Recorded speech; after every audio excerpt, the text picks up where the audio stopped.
Jamaica always has and will forever have a thriving queer community,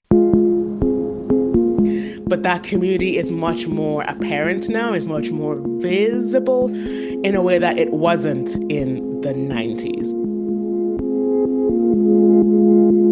I'm Nathan Maharaj, and this is Kobo in Conversation. My guest is Christina Cooke, author of the novel Broughtupsy. It's a book about a young woman who returns to Jamaica to reconnect with her sister and to spread the ashes of their little brother amidst the places that make up the history of their family. Christina Cooke, welcome to Kobo. Thank you so much for having me. This is very exciting. Now, I am notorious for starting the interview in the middle. I'm going to hold myself to starting the interview at the start in this case, because we have a title. We have a title that has an interesting word in it, and I'd love if you could Hmm. explain to us what does broughtupsy mean for those of us. Look, if you've got a Caribbean upbringing, skip ahead like a couple of minutes. But right now, we're going to get the explanatory comma with a hat tip to the Code Switch podcast. We need an explanatory comma on broughtupsy.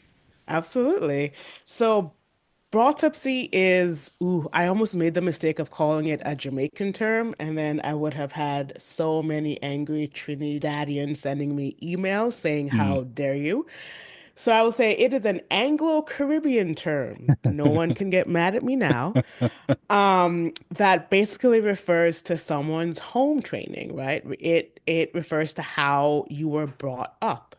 And so then the term then became broughtupsy. It's most often used to kind of talk about in like a to say, oh, that person doesn't have any broughtupsy. That means they don't have any home training. They don't have good manners. Hmm. What's interesting about this term is that it's most often used as a corrective for girls. It is almost exclusively used as like, oh, you're being too loud, you have bad broughtupsy, Hmm. or you're being too demanding, you have bad broughtupsy. And so it was kind of fun, like a way to kind of poke some holes in that to make it the title of this book that is very kind of like female centered, right? Because I loved the kind of echoes between broughtupsy and autopsy, because in so many ways, this book is also a kind of autopsy of a female sibling relationship. So that's kind of the genesis of the term, and then that's the genesis of how it became the book title. I'm so glad you went there with the echo of autopsy because I've got to say the thing that grabbed my attention was first of all the beautiful cover that House of Anansi Press did for it with Hmm. the mango. Um, that caught my eye, and then the title, and then of course, and then I'm reading the book, and I have no idea how it relates to anything. And then Hmm. it shows up, but it shows up as you say, it shows up as a negative term. Hmm.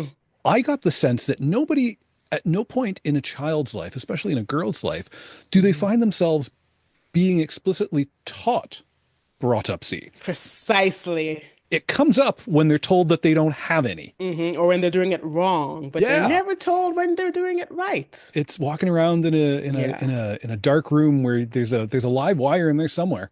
Yeah. And that to me relates on so many levels to so many of the through lines in the novel, as well as just our everyday lives, right? Of so much about culture, right? Of how you inhabit a culture, of how you exhibit a culture, of how you kind of make a life within it, kind of goes unsaid, Mm. right? So much of that is just simply things embodied and things lived. Which is what I really wanted to kind of like explore with this novel, which made this such an apt title, because one of the main questions of the novel is how do you do Jamaican, right? How do you Yeah. be Jamaican? What is Jamaican, Yeah. right? And there's and this like implicit intuitive understanding of what is and what isn't. But if you were to ask people to actually define it, they probably couldn't. And I Mm. know they can't because I asked them in my research, you know.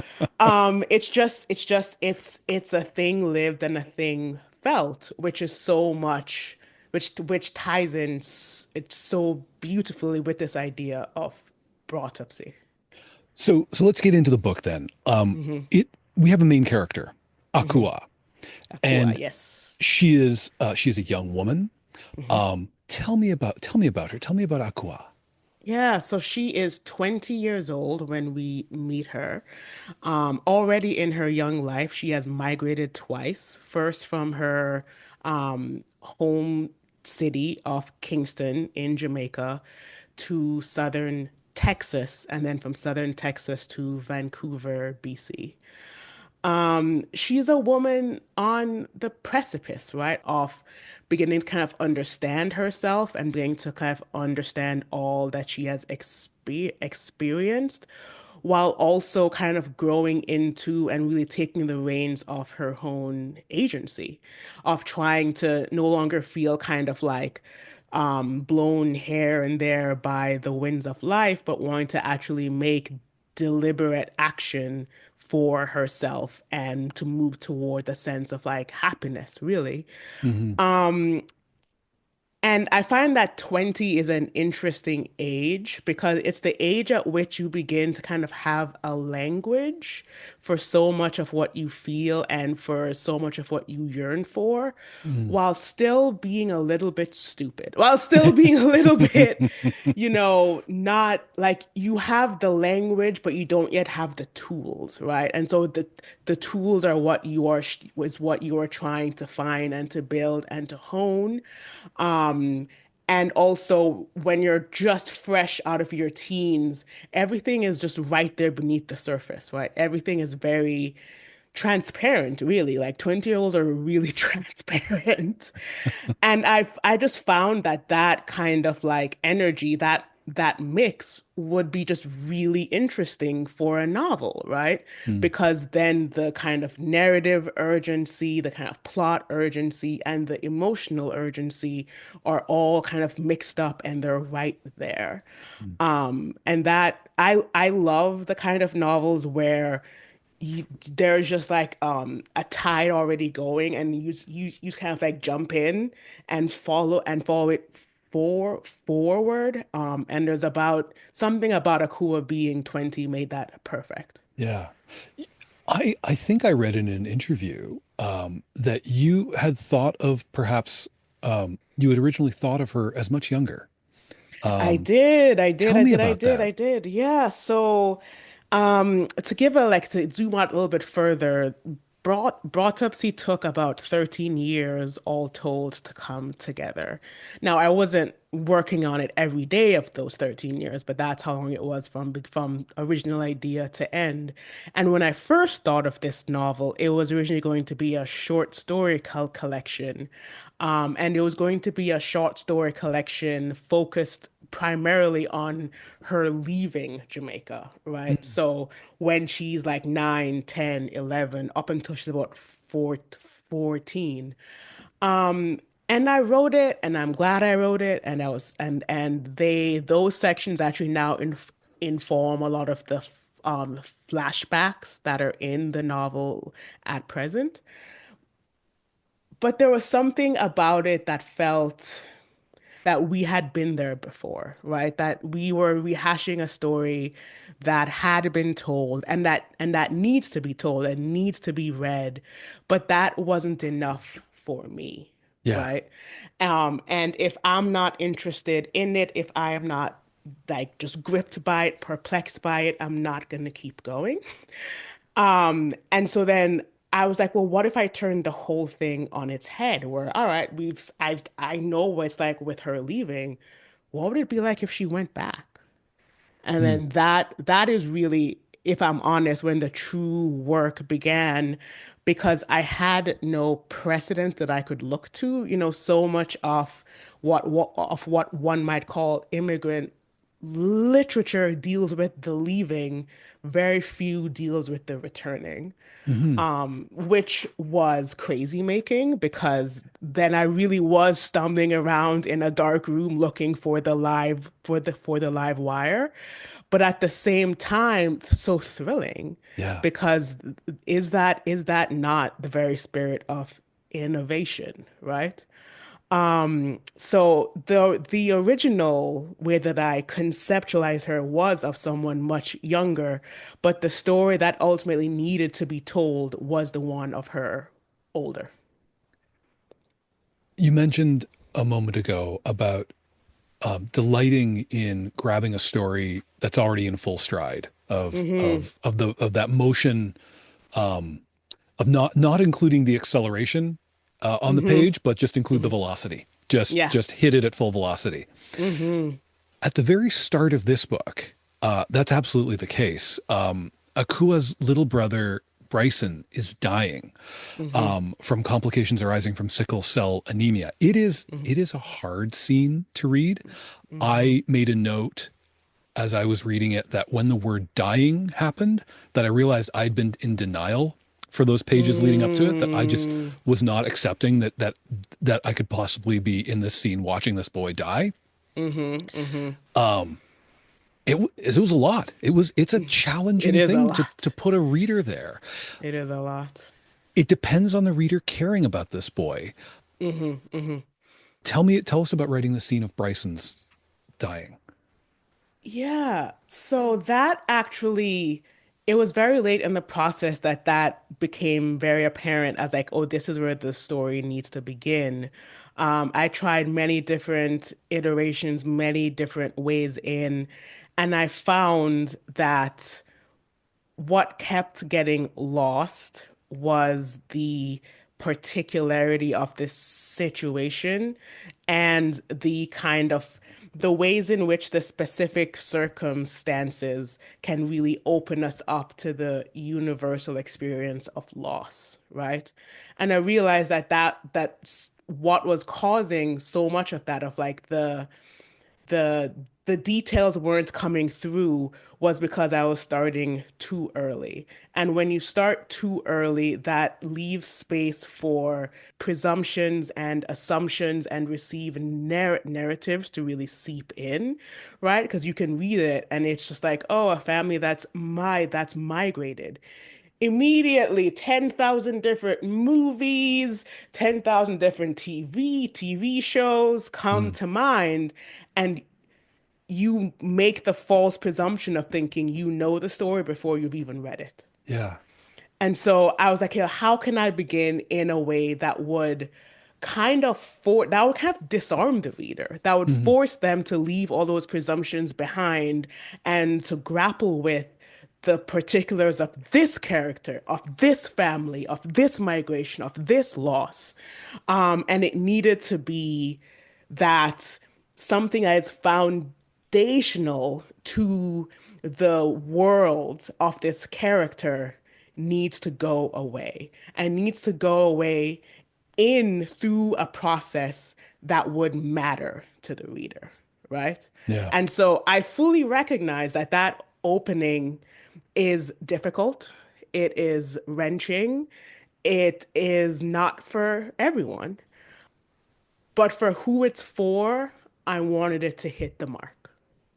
As you spoke about that, I was thinking about presumption, about assumption, about other stories, about other tropes seeping Hmm. in, and this becoming not this story, but becoming more vague, more Hmm. ill-defined. I think that connects to actually where you started where we started in this conversation, as you spoke about finding the story, over that the 13 years of development, when you found the story the way you needed to tell it. Hmm. I imagine another writer could have done the backstory, could have done the immigration tale, Hmm. and if that was where the blood was pumping through it for them, Hmm. then it might have worked. Absolutely. Absolutely. But you had that awareness of self to feel that there was no blood pumping here. Yep. That this would have you could have written it. You could have done it. Yeah. You could have made the book Yeah. 3 times as long. Yes, indeed. And at one point it was. Right. But you had that wisdom to hack it down to what matters to Akua for her Hmm. journey, Hmm. and to drop the reader in like that. Um, Hmm. I guess I kind of want to take a detour through this because I want to ask you when you had that when you came to that awareness of yourself as an artist, Mm. that sensitivity to feeling where the pulse in your work is. Hmm. It honestly, so much of writing this novel was about teaching myself how to write novels. And so I would say that activity, that kind of like honestly ego death happens probably about halfway through. Mm, And when I say ego death, what I mean by that is to say that on one hand, I am not special, and then on another, I am the most special. mm, By which I mean there are things that I grasp in ways that are unremarkable, and then there are things that I grasp that only I could grasp. And the ego death comes when you realize that being good is not the same as being great, and being great requires that you kind of shed your presumptions and to shed your pretenses that you understand it all, right? mm, Because that's essentially what it boils down to is that I didn't see what was special about The Leaving because I had read that book before. mm, And so even though I wrote it through my specific lens, there was no mystery for me there. There was mm, no kind of wondering. There were no open-ended questions. I was writing into the answers that I already had in my head. And then the real questions, the questions that like literally kept me up at night happened when I started thinking about her returning. And then that's when I was like, now I am venturing somewhere where only I could go. And this is where the actual heat of what I have to say lies, mhm, right? mhm. Yeah. And so as she does go home, as she goes to hmm Kingston, hmm Jamaica, she finds that home doesn't really treat her like she belongs there. No, no, no, no, no, no, not at all. You include some scenes where she's struggling with patois, Yes. which is actually fascinating because, especially to depict it in fiction, because hmm as a reader in my head through a lot of the book, I'm doing what Akua's doing in that scene, which is I'm taking a second, hmm I'm figuring out where one word ends and another begins, hmm and then once I've got it, I put it together, and I very much got a sound in my head, hmm and then I arrive at a sense of what the character's saying, and then I'm like, oh, I get it. Okay, now we're communicating. hmm Can you speak about that sort of triangular relationship between characters and the reader, and then you off, orchestrating it all? Absolutely. So I love first person. Um, I love first person with a caveat when it's done well. Yeah. In the sense of a lot of people, a lot of writers, and I say this to any young writers who are listening to this, I understand why you default to first person. Keep doing it until you grow and mature and you realize where your true strength lies. Go for it. But a lot of people do first person poorly. Mm, They think, oh, if I do this, it'll add more immediacy to the story. Oh, if I do this, it'll make the reader care faster. And that's not always the case, right? Because the thing about first person is you have to then construct a story around up that point of view to where the fact of using first person matters, right? In the sense that there is a reason that we need to feel like this is happening to us in the immediate right now. mhm. And so using first person, I was able to kind of that feeling of being like an insider outsider, right? Of like she's Jamaican, but she feels outside of Jamaica, replicate that through the style of narration so that the reader felt the same kind of uncomfortability that Akua felt, which is one of the narrative aims of the novel, right? Is to depict this experience, right? In such a way where it kind of builds your kind of like empathetic muscle and shortens that bridge between you and other. Yeah. Yeah. Um, in the shortening of that bridge, hmm where we we're in this interesting position alongside Akua in a couple of scenes, which I guess are the leftovers of her middle school self Hmm. as you wrote it, Hmm. where characters struggle to understand one another. She's in Hmm. school and she meets Sarah, Hmm. who comes to matter to her a Hmm. great deal later in life. Hmm. They're touching scenes. They're beautiful in a sense that um, children just ask for what they need, or these children ask for what they need from one another, and it's really lovely. There's not a lot of embarrassment. There's not Hmm. a fear of getting it wrong. Pretension. Yeah, they just try Yeah. and they try to connect. Hmm. And through that, we get the honesty of things like, Akua's manner of speech is exotic and strange to these kids in the US. Hmm. But to Akua, a name like Sarah is Is odd. also It's exotic. also pretty Exactly. strange. Exactly. Yeah. How naturally did that sense of the exotic and that shifting perspective come to you? Or was that sort of a thing that comes through revision of what if I looked at it this way? It actually came fairly early. And I think a lot of this has to do with the fact that I was born in Jamaica, right? And so many of the things about North America struck me as exotic because I moved here when I was 11. My mother's going to listen to this and correct me. Sorry, mother. Um, so like I was old enough to where I had like a sense of myself and didn't immediately take all of my surroundings as like a given. Mm, Like I had a baseline for how the world was supposed to be. mm. And then I moved and things no longer met that baseline. And I was like, why is everything so strange? Yeah. Which is something that I've kind of honestly held on to my entire life. And I continue to be that way. I'm not sure what that says about me, but here we are. I But it think was everywhere is strange. I think that's an insight you got at Yes. 11. That was a gift. Yeah. Yeah, thank you. Thank you. But it was something that I intentionally wanted to inflect into the novel itself, simply because in my kind of research of reading so many of these um, immigrant novels, many of which are brilliant, of course. The one thing that I found lacking was that gift that you just mentioned, where the difference is often inflected with this sense of pain Mm, or of being shunned, hmm but only in one direction, right? Of like, oh, this majority is shunning me. But the thing about each of us, or about each person, is that we are a majority unto ourselves, right? And so then I was like, how interesting would it be if in the narration, even though yes, she's technically the quote unquote minority, but to herself, she is a majority. If she were just like, "Oh, I shun you. You are weird. What kind of a name is Sarah? Like, what's Yeah. wrong with you? Yeah. Like, get a proper name, you know?" Yeah.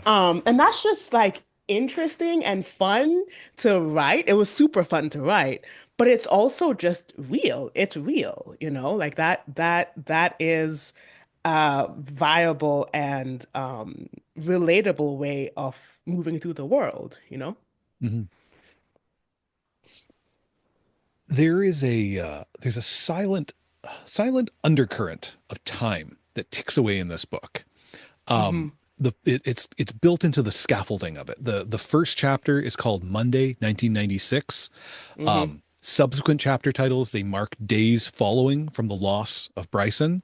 Hmm. Um, so it feels like it in the beginning I thought, oh, we're going to this is going to be a novel. We're going to mourn. This is going to be a novel of mourning. We're going to do mourning for the whole thing, and that's what we're going to do. We're going to feel grief.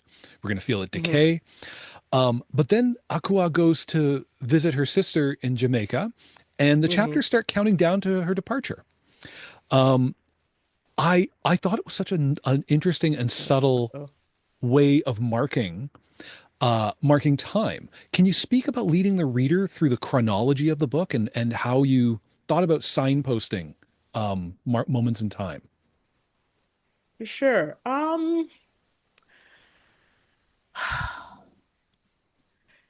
I wanted the signpost of the time to sort of do two things. To one, because so much of the novel follows even more than a narrative logic, it follows an emotional logic. Mm, I wanted there to be clear handholds, right, that the reader could grab onto to use as like almost like benchmarks through the story, right? mm, And then two, I also wanted a way to signal that there is something coming. There is like an apex that this novel is building towards that is more than what, again, you presume it might be mm, based on the opening that you just read, mm. right? So it was because like I love the novel form. Like I think it's so interesting. And so I'm trying to think of a way to use the novel form to signal that there were other aspects to the experience of it that were not immediately apparent, and that there was something else to be on the lookout for, right? So not just the grief of the moment or the loss or the change, but there is this other thing that the form signals to the reader without giving away to the reader. Yeah. Why set it like why are we in the 90s? Why Monday 1996 of All all right. times? I'm gonna be dead ass with you. Now the Okay, smart, let's get dead. erudite Christina has left the room because I don't technology and fiction. That is not my gift. Yeah, Like texting, I don't know yeah, how to put texting into a story and have it not feel really fake and flat. yeah. Um, I there's so many things about the modern world that I, as a person, I'm just like, what? Like, for instance, I hate TikTok. I hate it with my whole soul. I don't get it. Why is it taking over everything? It seems false and detrimental, and I'm sure someone could, mount a very strong arguments to the contrary, and I cede the floor to you. But for me, Christina Cooke, I don't understand it. And so there's really what it is that I don't know how to add kind of like to humanize and add that kind of narrative and emotional um, overlays to so many of the tools of modern living in order to craft convincing fiction. Mm, The 90s, that's when I came up. That's when, things started to matter to me. That's when I had my coming to consciousness, if you will. And so that's just when I understand things as having meaning, as having mm, like larger meanings. yeah. And I don't like FaceTime. Like, how would I guess not only that, but like literally the the the basics of the novel couldn't happen if it were set now. You know what I mean? Mm, Like there couldn't be a I've never seen my sister because they would have been right. FaceTiming Yeah. or on What? Yeah. Skype Yeah. or The you stakes know of what I not mean? attending a funeral are lowered substantially when you could Because have. someone could have been live streaming it. Yeah. Like it Yeah. just so literally the stakes of this novel couldn't have happened. And again, I'm sure there's some brilliant person out there to whom their brain could have found a way to Mm, like recreate all these same emotional needs within the current moment. That person is not me. That person is not Christina Cook. I also said it in the 90s because it was an interesting time in Jamaican history as well, coming out of the 70s and the 80s, which were quite turbulent. If you don't know what I mean, go read Marlon James's A Brief History of brief history of seven yes, killings. that will Yeah. give you a big idea, especially the 70s in Jamaica. And the 90s were this period of like relative calm, but calm in the sense of like everyone was a little bit shell-shocked. Everyone was a little bit tender. The times felt very tenuous in Mm, this way. Um, and that kind of feeling of just being very raw, I also found to be really interesting to set this story of a family that's also feeling quite raw after a period of, no, two periods of like intense change and loss. yeah. Um, It also I imagine setting it almost 30 years ago does something. Please don't. I feel so old. Oh my Oh, God. I Don't tell know, me the 90s were 30 years ago. Christina. I wrote it. Oh, I wrote it. I in my interview script here. I originally wrote it as "Why said it 20 years ago," yes, that's. and then I did the math, and I, it's nearly oh, I 30. hate math. Math should be banned. What I wanted to ask you about setting it nearly 30 years ago is I Oof. imagine that does something also for Akua's queerness. Mm-hmm. Um, Mm-hmm. as it exists both in her new home and her Mm-hmm. place of origin. Can you tell me about tackling that? Because I imagine that was a significant aspect of how you had to frame this. Absolutely. Thank you for getting me off of my I hate TikTok tangent and back into something real. Which is yeah, like I wanted to explore a sense of queerness that was truly self-made, right? Like I think this is one of the gifts of the internet now, is that when you live in kind of remote communities, you can turn to social media to see yourself reflected, right? You can turn to Instagram to, connect with other queer folks, even if they're not down the street. They could be halfway across the world, but they feel like they're down the street because you DM every day. Yeah. And so to kind of take those supports away to where the thing that powers your queerness is nothing else other than yourself, right? Um, I wanted to explore that and explore that within the context of kind of like cultural self-identity, right?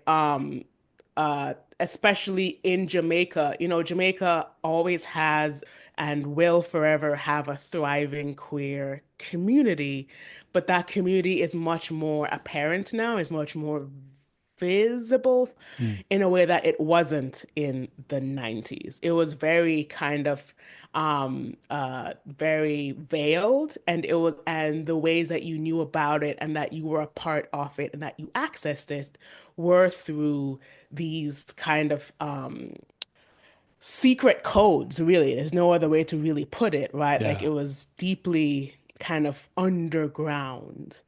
And so I wanted to explore that idea of someone who is queer and someone who is Jamaican, but someone who is not a queer Jamaican because she does not know those codes. She doesn't know how to access that space. But there's something about her and her kind of like Americanness informed by her time in the US and by her Canadianness that makes her fills her with this not just insistence, but this kind of like yearning need, right? To be a part of that community that she feels so far outside of. And so it also comes down to it was much easier to like demonstrate that on the page by not having it set now where there is social media, Mm. when it's the only thing, right? Your only kind of like vector in the world was yourself. That longing to belong that Akua carries with her. And and the book is so much about where home even is. And these sisters are divided. Hmm. I thought it was such an interesting rift to put inside a family. Hmm. And you don't shy away from other cracks. Tamika Hmm. is not okay with Akua's queerness. Hmm. Um, Hmm. but it's not the it only exerts so much gravitational pull in the Hmm. book. Hmm. It really is Hmm. about that sense of belonging and I guess we would call it a cultural divide. Is that something you experienced firsthand, or did that have to come from imagining of how one might set a drama in motion? That is truly, I think I'm very lucky in the sense that I never felt any kind of tension between my queerness and my cultural sense of being. Mm. My family were baffled. We're just like, what is queer? When I came out, like, what are you talking about? But they were accepting. They were just like, we don't know what that is. We don't know how to define it, but we know you as the person we love, so please pass the potatoes, you know? Um, but I will say that I did lend my kind of sense of like cultural pastiche to Akua and to the novel. And then that from that basis, I was able to then extrapolate out into, well, what if you were in a situation not like mine, where you were not so lucky as to have a Jamaican family, you know, and Jamaican culture is heavily religiously inflected and therefore is religiously conservative. What if you weren't lucky enough to have family, all of whom were accepting? And Mm, how would that further complicate questions around accepting yourself, you know, feeling accepted within your most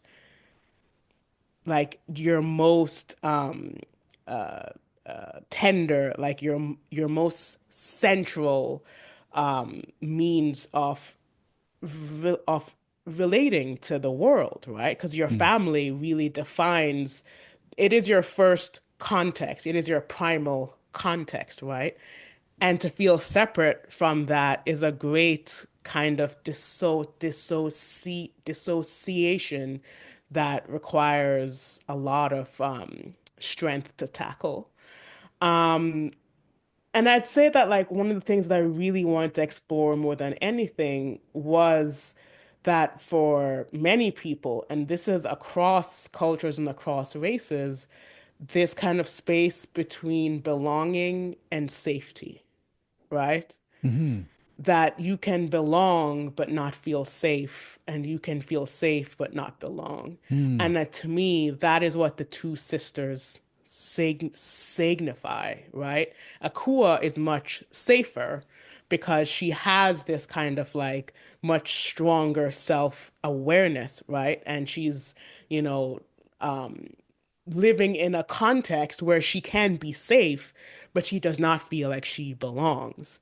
Whereas Tamika has chosen belonging, right? She is living in the culture where she was born, never deviated from it. She knows it inside and out, but is she safe in it? Right? Like, because the ways in which she reacts to her sister, it's not even that she's neutral. She is like adamantly saying no, but she's saying no in this way of being like, I want you to be safe. mhm, And because you have to do this in order to belong, mhm, right?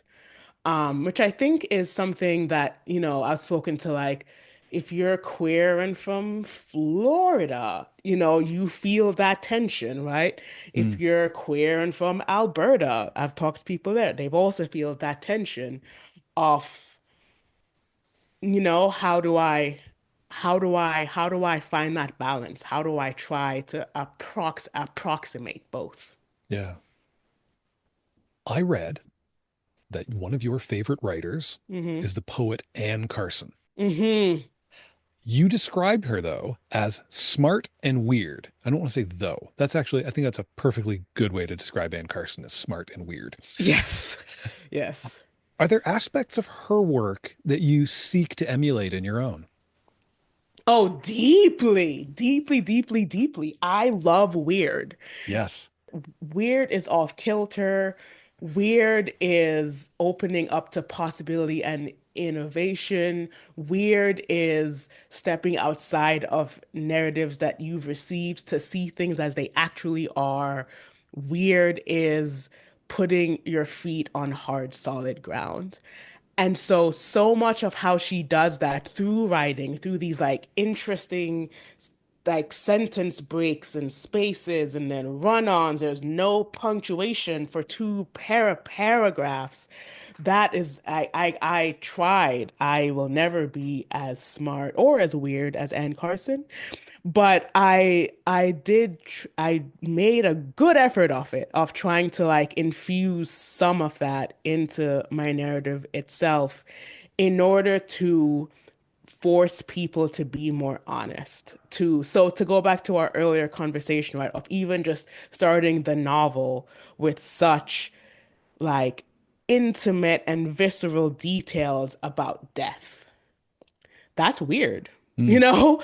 But that's a way, like I was saying before, to shake people out of these received notions around immigrant narratives and to make people realize that they don't that even though there are indicators that you might recognize from other contexts, that doesn't mean that you know this one, right? And I also love Anne Carson's use of poetic language. I'm a sucker for aesthetics. You know, I love beauty for beauty's sake. mm, Sometimes, not all the time. And so I am a big believer that how you experience the narrative plays an important role in how you comprehend it and to what extent you connect with it. And so much of what I was doing as I was writing was just thinking through the actual cadence of the words, the musicality of the prose, and then how that all ties together, especially because language itself is such an important through line in this novel, you know, like we mentioned earlier about the use of the patois, right? I specifically chose phrases and moments where the reader could sound it out, and just the way that the words sound in your mouth would give you a clue into what it means, mm. right? Aesthetics is that's often the first vector towards meaning, which is something that I learned from Anne Carson, and I'm forever indebted to her for. I just adore that woman. Christina, thank you for joining us. Thank you for having me. I love to nerd out about this stuff. Thank you for giving me the opportunity to. And thanks also to all of your listeners for tuning in. I hope I didn't ruin the book for you. And if you dive in and you love it, feel free to say something or not. You know what? I feel like at the risk of letting people go away and if we might have undersold the book, I also want to mention there's some really sexy stuff in there. It's some pretty hot scenes. Yes, There's some yes, pretty yes. hot stuff in there. Yeah, I'm a big fan of if you're gonna have a a through line of queerness, I should feel turned on at least once. Yeah. That's my rule, you Yeah, know? yeah. So I hope that I achieve that for others. I believe you made an honest effort at it, and I think readers should go ahead and give it a go. So we that's how we're going to close this is with we're going to sell the sex. Yes. Sex sells, right? I have been speaking with novelist Christina Cooke, author of Brotopsy. Find it and the other books we spoke about at Kobo in Conversations home on the web, kobo.com/conversation. There's a link in the show notes. Subscribe in your podcast player, and then you'll catch every episode. And if you enjoyed this one, please tell somebody about it, no matter how wanting in Brotopsy they or you may be. Kobo in Conversation is produced, hosted, and edited this time around by me, Nathan Maharaj. Thank you for listening.